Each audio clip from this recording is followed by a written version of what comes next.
दोस्तों की खिदमत में आदाब। पेश खिदमत है आज एक नामालूम शायर की इंतहाई रोमांटिक उर्दू शायरी, आवाज़ अरशद अजीज़। दोस्तों से गुजारिश है कि अगर आपने अब तक हमारा चैनल सब्सक्राइब नहीं किया तो मयारी उर्दू शायरी के लिए हमारे चैनल को ज़रूर सब्सक्राइब करें और आने वाली वीडियो से बाखबर रहने के लिए बेल आइकन प्रेस करें। शुक्रिया।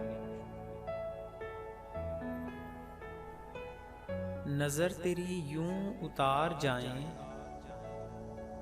कि खुद को सदक़े में वार जाएं,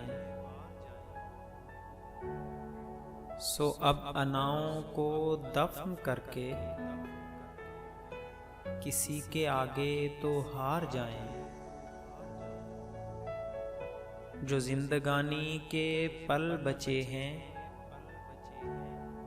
वो हंस हंसाकर गुजार जाएं। न ऐसे रूठो ख्याल कर लो, हमें ये लम्हे न मार जाएं। उदास होकर भी क्या मिला है, चलो उदासी के पार जाएं। चलो उदासी के पार जाएं।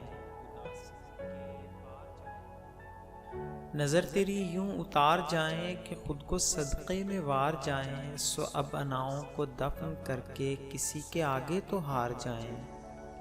जो जिंदगानी के पल बचे हैं वो हंस हंसाकर गुजार जाएं। न ऐसे रूठो ख्याल कर लो, हमें ये लम्हे न मार जाएं।